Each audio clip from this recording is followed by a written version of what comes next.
I kind of just wanted to give you background on Libre. As many of you know, we're a national nonprofit, nonpartisan organization that's dedicated to educating and engaging the Latino community. We've been around about 12 years. And in specific, the Libre Forum was a series that started back in 2015. And the purpose of this forum was really to bring the presidential nominees and candidates at that time forward and to really engage them on specific policy issues and areas that are important to the Hispanic community.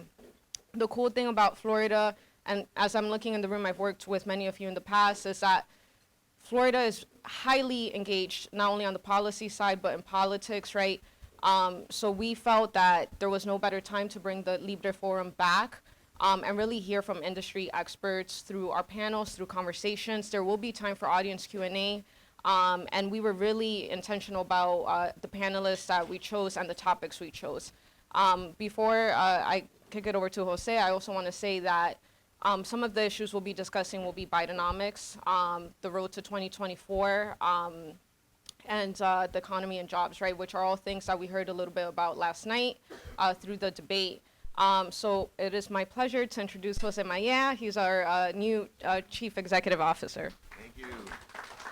Thank you, Sandra. So Sandra and I have the same start date. We both started in April of this year, and it feels like it was April of 5 years ago. Every month has been like a year, but part of that is because we have such an amazing team of people at Libre. I want to recognize our team that a lot of them are here in this room, the Florida team as well. Many of them are here. They did a lot of the support to help us set up, but we have 73 staffers nationally.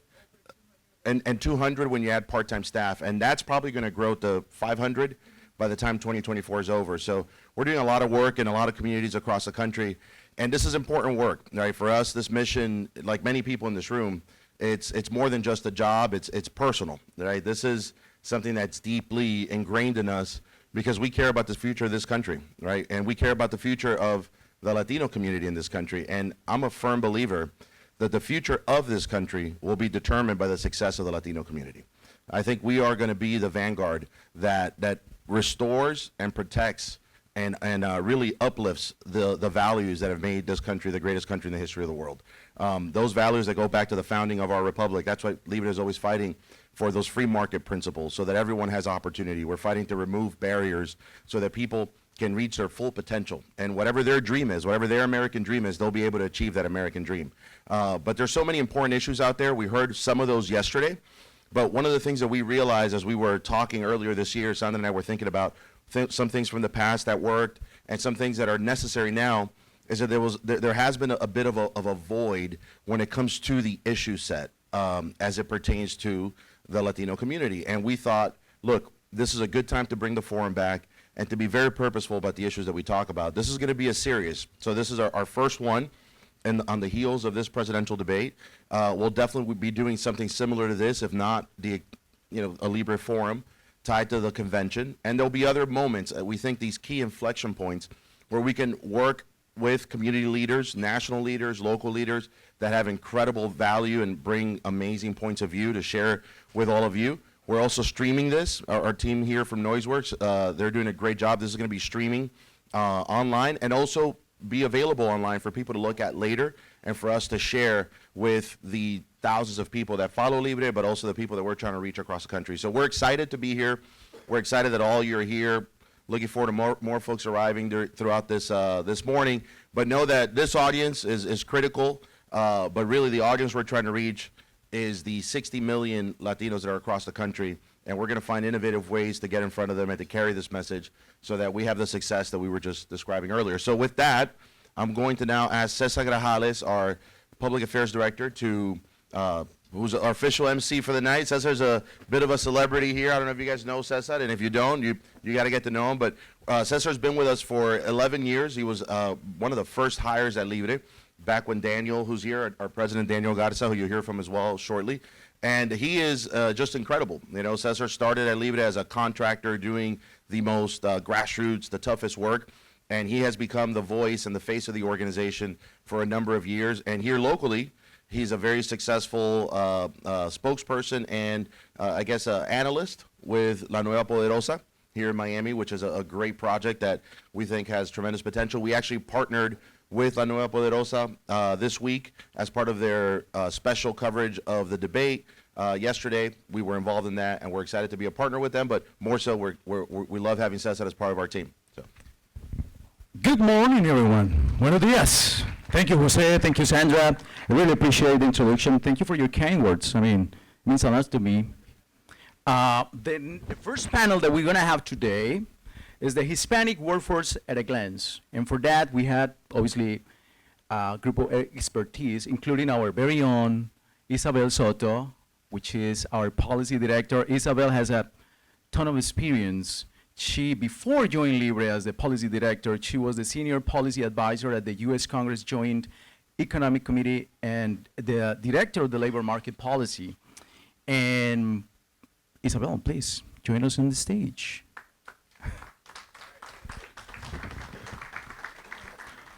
Also, this morning we had Alan Gutierrez, which Alan Gutierrez had a ton of experience too. Is the founder of the MCA Group, based in out of Maryland, and with emphasis in federal and private sector, special events management and multicultural marketing. He's a recognized national leader that has helped countless entrepreneurs start, grow, and expand their business. Mr. Allen, Mr. Gutierrez, thank you for being here this morning. And also our next speaker and panelist is Brent Orell, a senior fellow at the American Enterprise Institute, specialized in job training, workforce development, and criminal justice reform, which is a very important topic, emphasizing expanding opportunities through job readiness and enhancing the criminal justice system with rehabilitation efforts. So Mr. Brent, right here. He is also coming from Washington. Thank you for being here this morning. So, Isabel? I think I just want to thank everyone for being here, first of all. Thank you to all our panelists who came in. Brent, thank you for flying all the way in from D.C. And yeah, we're going to take a little bit of time, talk about the labor market.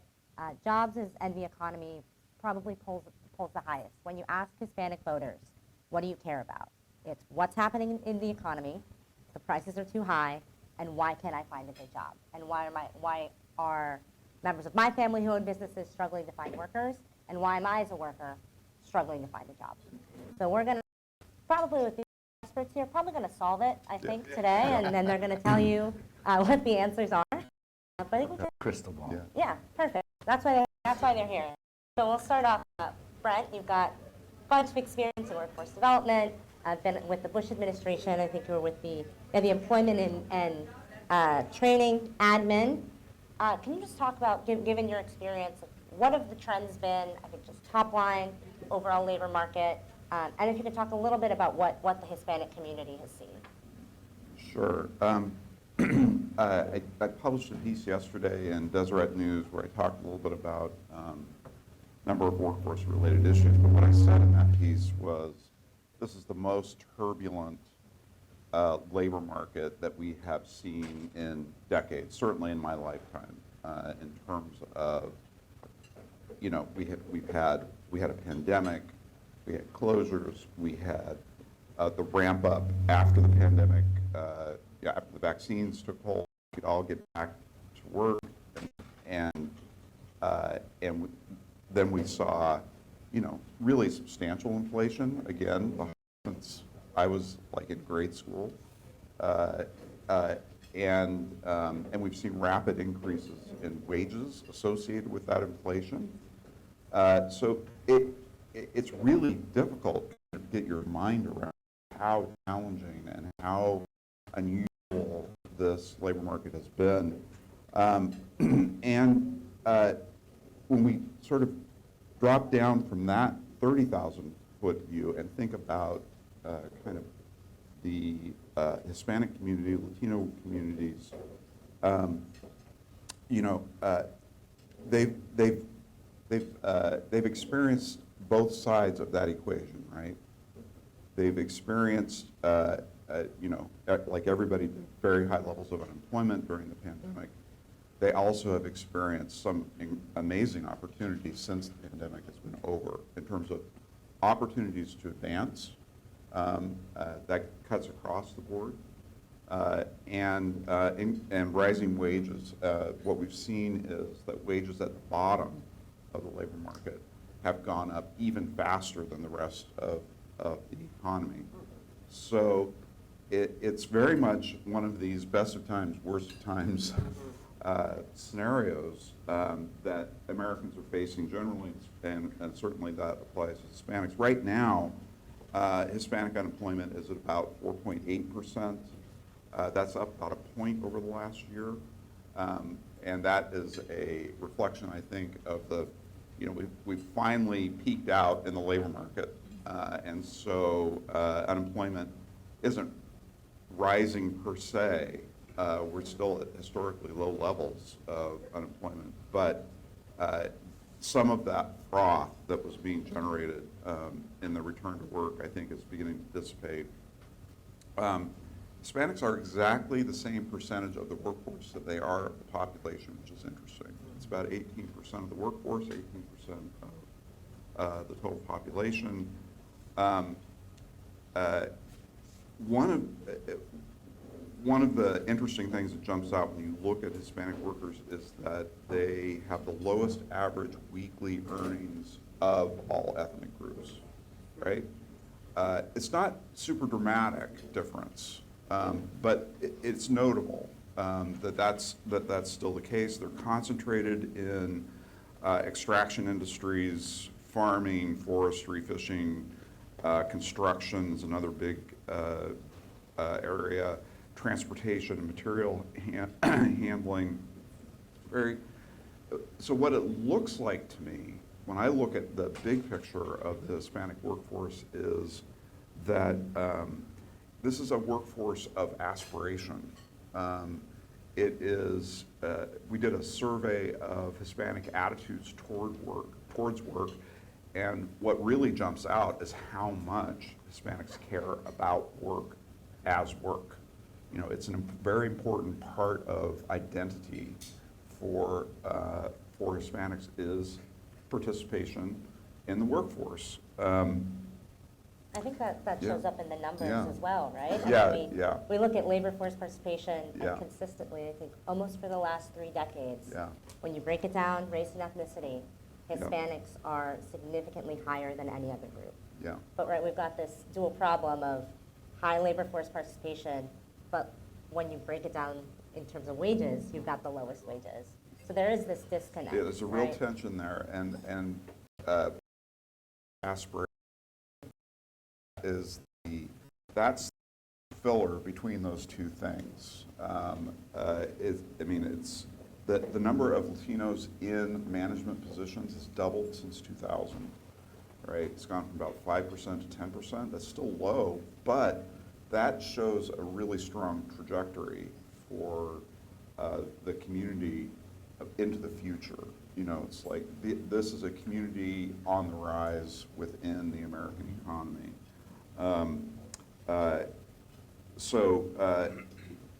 Again, it is kind of a best of times, worst of times thing, because you see kind of the positives of what's going on. And then you see the lower wages, and then you see things like, do Hispanic workers, are they satisfied with their jobs? Not so much, actually. Again, that aspirational quality means looking for the next step. And you have to be a little bit dissatisfied in order to look for the next step.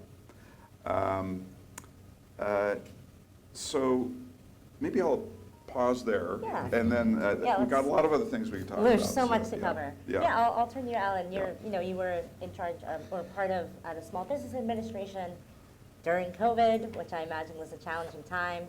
I mean, when we're talking small businesses, we're talking half of all employees in the U.S. are employed by a small business. So this is a significant portion, and Hispanics make up a pretty significant portion of small business owners as well. It's about, I think, 1 in 4, 1 in 5 new businesses are started by Hispanics. So when we're talking, if we're talking aspiration, as Brent is saying, Hispanics are a group, we generally really like to start small businesses. We want to get things off the ground. So I think my question to you is a two-part question. I think first is, what were some of the challenges that you saw at the SBA during COVID? What were the big problems? Were there any specific to Hispanics? And have those problems gone away or continued? Yeah, no, certainly. Thank you very much for pleasure to be here. You know, it was hard to make that decision. Come down to Miami, hang out here, be part of the Libre Forum. rough. It was rough to make that decision, but We're glad you're here. yeah. No, but certainly great to be here. You know, certainly for me and for the entire team at SBA when we were there with the unfortunate COVID, it was unprecedented, obviously, and from that standpoint, and certainly for me was something a surreal moment from a standpoint that I've been at SBA previously, and this was the third time in terms of a disaster, of a national disaster. Right?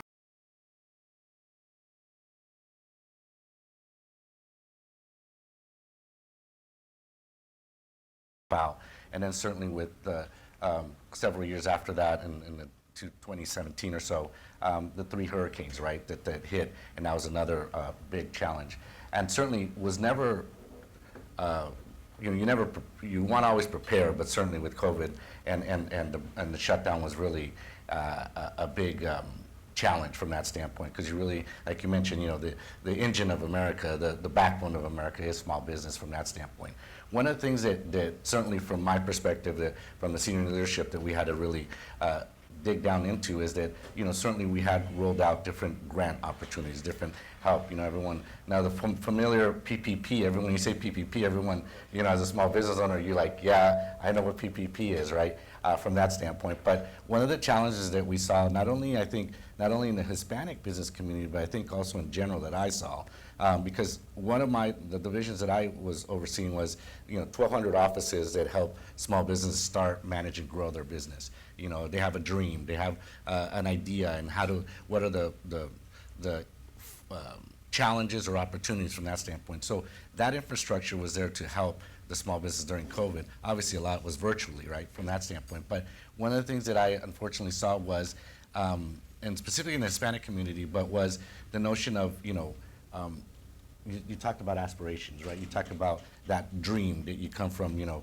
from our countries. Everyone has their bodegas or a small little business in our countries and so forth. You come here and you start that small business. But you tend to like, and it's not to their fault to a certain degree, but there's things that you have to do, right? There's things of like, have the books in a certain way, have all your financials and take advantage of technology from that standpoint. So I remember one point I got a call from the front office and said this business is really he's really mad. He's not happy that he got declined. So you know, we're doing customer service day and night, 24/7 from that standpoint, because that's what we're there for, to help small businesses during these challenging times. And I called and I said, he was really mad, and he's like, look, I have this business. You guys didn't approve my PPP loan. And I said, let me give you what's the problem. And he says, what's the problem? And I said, all your employees are 1099s. And I said, I understand. I said, I'm not trying to, you know, judge you one way or the other, but you probably did that for certain reasons, but unfortunately, they're not employees of yours. So they don't count in terms of what you're trying to get from a PPP loan. But they work hard, they've been with me for many years and so forth. I said, yeah, but they're not your employees. And I said, and the books don't reflect that, and that's one of the reasons you got declined. So I say that because, in a sense, you know, there's a lot of financial, you know, there's pros and cons in a lot of things. And I think that was one of the things that I predominantly saw, that from, you know, asking their profit and loss statements, their income statements and so forth that are needed for the grants that during COVID, and unfortunately didn't have them. They're like, oh yeah, I put everything on a little spreadsheet and I write them down, and I'm like, that doesn't work, you know. The bank needs more information. So certainly, like you said, that I think is one of the more prevalent things that stuck with me in that sense, that not only in the Hispanic business community, but I think small business in general, but in our community, more of that ABCs in that sense, in the financial side of it. Because you start a business, you're growing, and you don't think of all the other things that you need to do from that standpoint. And we've got a lot of us have a language barrier on top of that. Exactly. So it's hard enough to understand when you fully understand the language and all the paperwork you have to fill out. But then on top of that, like I imagine there might be things that might not even be available, that need to be created. So we have that added, I imagine that added pressure. Exactly, yeah. Right, so we talked a little bit about COVID. Brent, I want to, I think, turn to you and just get a little bit more specific on the recovery. I know you did a little bit of work, maybe last year, year before, on the actual Hispanic labor market recovery. Can you speak Yeah. to that?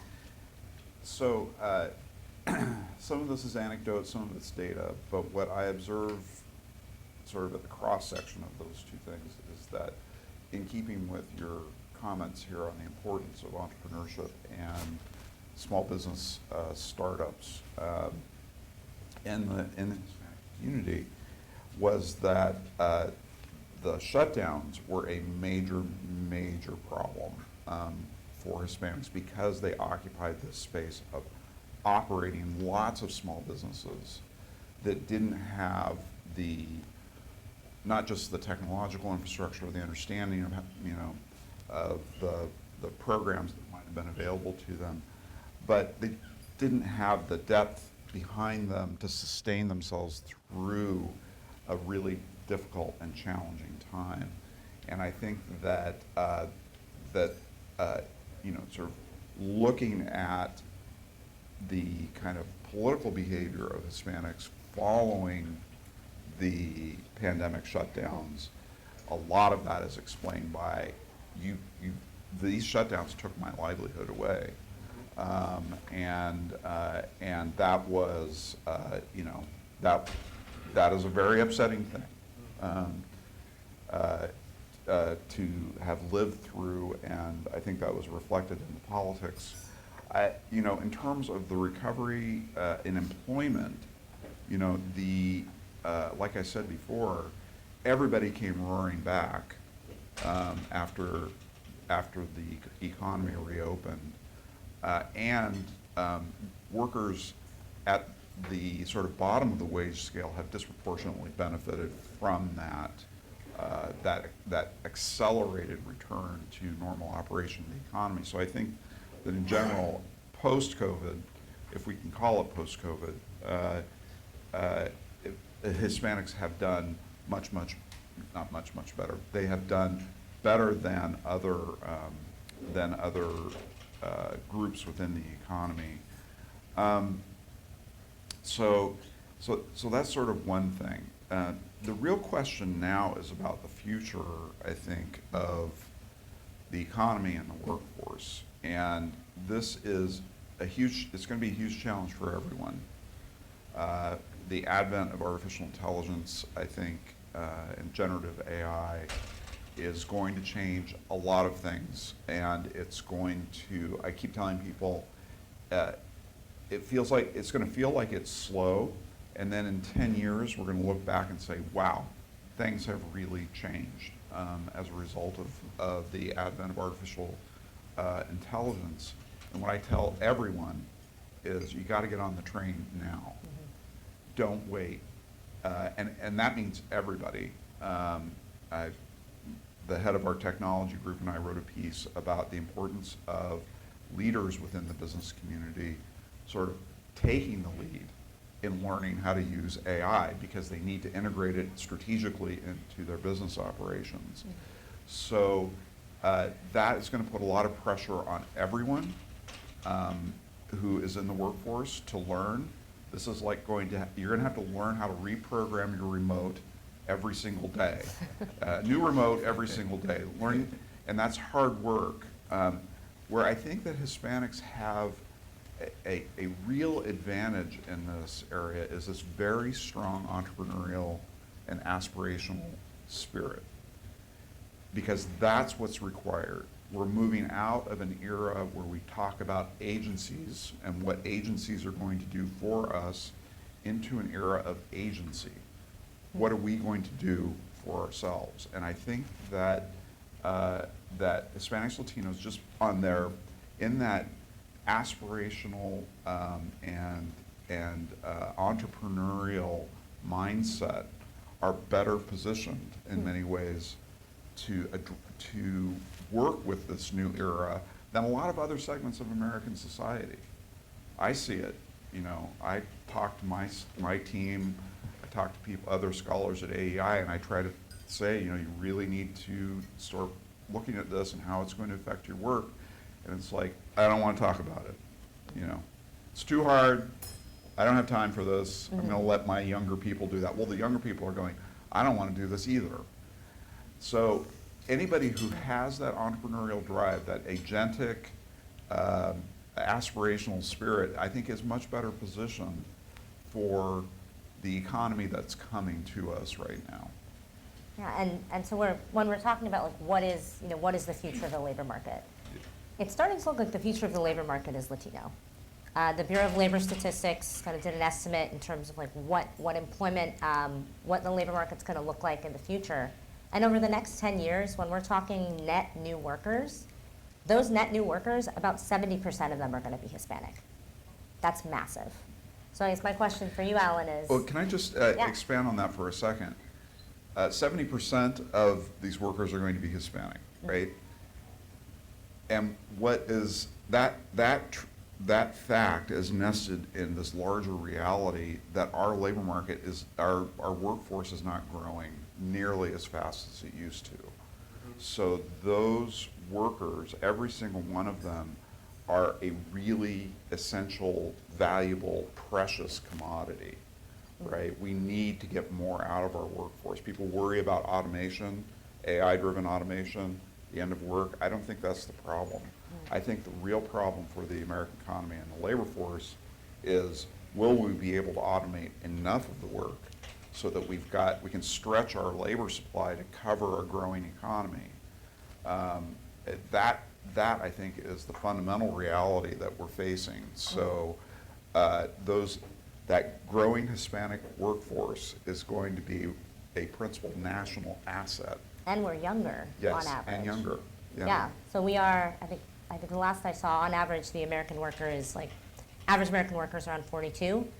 Hispanic is hovering around 34. So more like within a more like kind of productive time in your life, that's like kind of the peak age. So yeah, we got to figure out, I guess, this AI, all the tech moving forward. So Alan, I guess that's my question. Well, tough question for you is, do you think our small businesses are ready to meet the moment? Are they preparing for this? Have they been preparing for it? Yeah, no, it's a loaded question there. But certainly, you know.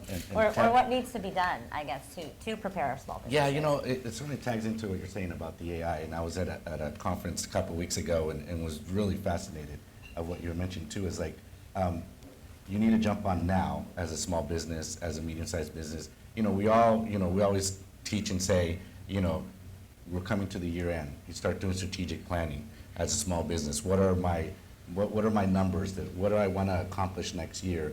You know, we're at year end. What did I accomplish this year, right? We talk about, you know, what's my workforce? Did I meet the steady state and so forth? Did I meet my sales revenue and so forth? But on the AI, so forth, obviously too, that is a strong component that certainly can take your business to the next level. Now, it's easier said than done in that sense, right? Especially when you go one step down in the Hispanic community. From that standpoint, the entrepreneurship spirit's there. You know, 5 million Hispanic business owners and growing in that aspect. You know, starting at and we take one step down under that, women, Hispanic women entrepreneurs are the fastest growing from that standpoint and starting small business, right? So you have all those components, as you see, in a very upward mobility. However, when you said like, are they prepared? I think in general, I would say no in that sense, but I think in small business overall from that standpoint, we talk about workforce, development in that sense. But I always say we don't. Hispanics were not a monolithic group. Not just during conference after conference, but I do work once in a while. Is that that's work? Yeah, that's true too. But no, but I was talking. Come to Miami sometimes. Yeah. It's tough. I was asked about a question, and something very fascinating about the Small Business Administration is that the small business, an agency gets reauthorized every several years. Okay, you're good to go. We check you kick the tires and so forth. The agency hasn't been reauthorized in the last 20 years, right? So when you say that, and I say that to people, it's like, really? And I said, yeah, we as small businesses, we think, 6 months, 12 months a year. And then you look at SBA as the engine, let's say, of being for the technical assistance and the training and providing that environment for some, that entrepreneurship spirit. And they haven't even done an impact study of how well is the agency, how well is the federal government helping entrepreneurs to start, manage, and grow their business. So I think there's another avenue of obstacles, right? Because the agency in itself doesn't know, are we doing the right thing? Are we helping our American dream of starting a small business? And are we at the right places, at the right times, and providing those necessary ABCs in that aspect? There's some things that are working, but I think that from a macro perspective, is certainly, especially for our community, there's a lot more of handling. You mentioned the barrier, even though, you know, a lot of small businesses, you know, manage and work and do through English as a first language, but there's still that secondary, right? English as second language. And I think that there's a lot of more tools and more training and workshops that need to be available for small businesses to understand that ABCs. Great. Anything to add, Brent? Yeah, I would, you know, 20 years since it's been, the SBA's been reauthorized in workforce development. We're also now at 15 years since the last reauthorization. You know, waiting for the government to catch up, I think is not in the interest of any entrepreneur. I would say looking for the solutions locally, partnering with the community college, partnering with the you know, the resources that are here locally is really a much better bet than expecting that the SBA is going to suddenly be modernized and be able to deliver all of the services that are needed. I don't think we actually even want that. I think what we want is, you know, to have federal agencies that backstop local activity, but we aren't leading from Washington. I think that's a mistake. There's just too much. Country's too big and it's too diverse and it's too. You know, you can't run it. You cannot run this stuff centrally. It needs to be decentralized. So I would really lean into sort of what is the local initiative, leveraging our institutions of higher education, our post-secondary training, our high schools and middle schools to sort of orient the future workforce toward what's coming, rather than waiting. I'm going to wait, and I'm going to wait for the federal government to show up with a solution. Yeah, and I think if we're talking, you know, agencies, we have training options, right? The Department of Labor has a whole, you know, section of it dedicated to apprenticeships. That sounds great. But when we look at what they're training people in, these are industries that are not projected to be even in the top 5, top 10 major growing industries. It's about 80% of, no, not 80, it's about 90% of the training that is done through the DOL is concentrated to the same 3 industries that it has been for the last 40 years. Wow. So like, we're not seeing like the same growth that we're seeing in the economy. It's not being reflected in the training that the government is supposed to be running to have us be prepared. So things like when we think telehealth, obviously telehealth has seen this huge boom. We not only need the providers, the people with the expertise to actually provide care, but we need the people that allow the infrastructure to happen. We need people, you know, to build towers, to give people in rural areas access. We need someone to fix the system when it breaks. Who's training those people? We're supposed to have these great training programs and they don't exist. So that's just to kind of double down on what you're both saying is we can't be reliant on agencies to anticipate everything because they move much slower than like the employers. They move much slower than the employees. So we need to get to a place where we can be agile and we can anticipate what's coming next. Yeah, and just to drill down on that a little bit, I mean, I agree with that completely. There's nobody who knows better what they want and what they need than the individual, right? We need to stop, from a policy standpoint, we need to stop funding systems and agencies and start funding individuals. Like, how do we get the resources to the person who is thinking entrepreneurially about their own lives? How do I match what I'm interested in, what I'm able to do, what I want to do with my life to the training opportunities that will get me to where I'm trying to go, rather than a centralized training approach that you described, relative to the apprenticeship program, which is, here's what we're going to fund in terms of training. Now, you can slot yourself into that or not, but that's what we're funding. That actually just makes no sense. Yeah, and to add on that too, I think also the goal is, and for me, I always look at it, a public-private partnership, right? From the standpoint, let the government, to a certain degree, be kind of the seed, but then turn it over to the private sector, because the private sector more agile, more agility in terms of moving of what the demands are locally in that particular region. So I think that is always a goal from that standpoint. And we did some of that recently when I was there at SBA, was creating a really online portal perspective of curriculum for small women entrepreneurs who wanted to start, manage, and grow their business. But in terms of the government, most of the time it's like we're open 9 to 5. But as a small business, as an entrepreneur, we have multiple 24/7, hats. 365 days a year, right? 24/7, yeah. So, a lot of times a lot of times an entrepreneur is working daytime at a firm and wanting to start their business, right? Guess when they do it? They do it after 5. So that's one of the things in terms of making it where it's a public-private partnership to extend it into the private sector and have that catalytic approach move forward. Yeah, I think that makes total sense, and I think it reflects the nature of what economies actually are. We have this idea in our heads, an incorrect idea, that an economy is a system. An economy is not a system. It's an organism, and it is growing on its own. It has its own principles of motion in the world that we are sort of looking at and trying to figure out what it's doing, right?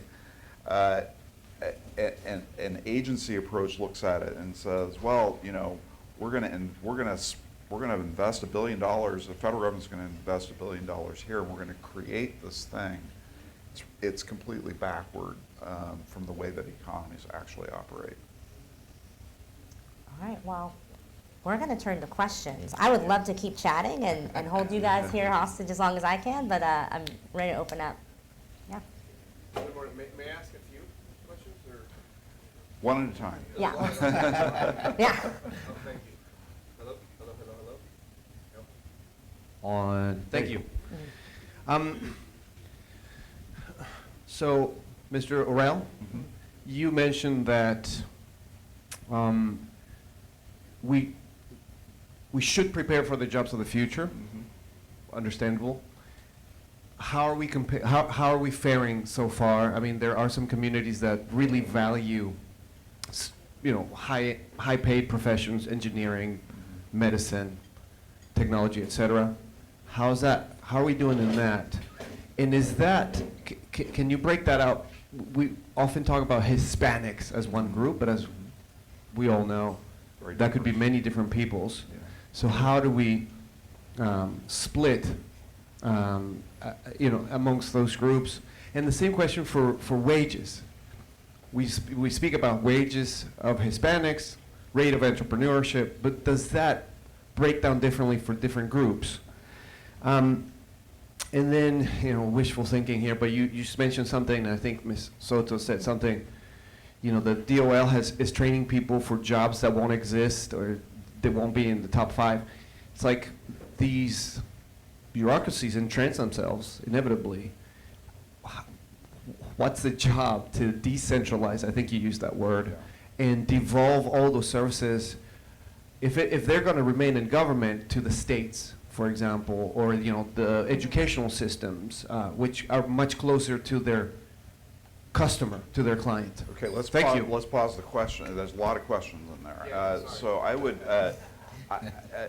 the way I try to tell people is that our central dilemma from a job training standpoint is that we don't know what to tell people to prepare for, particularly in this age of really rapid technological change that we're facing. So the main skill that people need is the ability to adapt.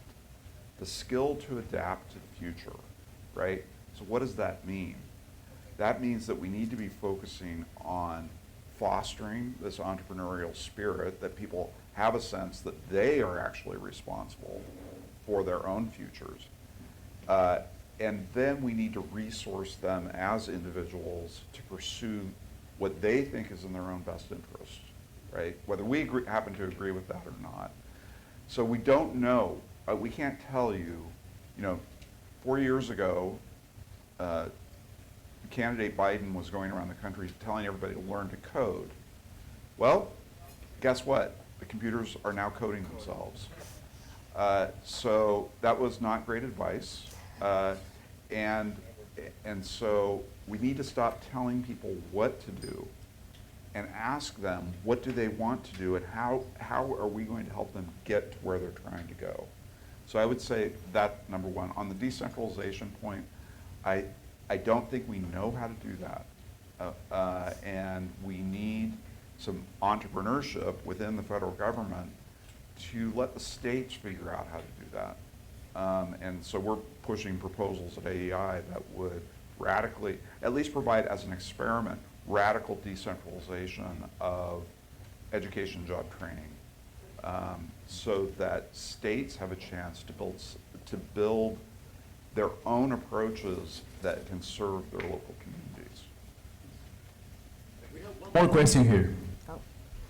Brent, Alan, great presentation, and I agree, the Hispanic small business owners are very entrepreneurial. They want to see their families grow. And she said a tremendous statement as well, Isabel. You said that they shouldn't depend on the government, okay? But here's the thing. It bothers me when we have, in many of these, unfortunately, liberal states, where, for example, like Governor Newsom,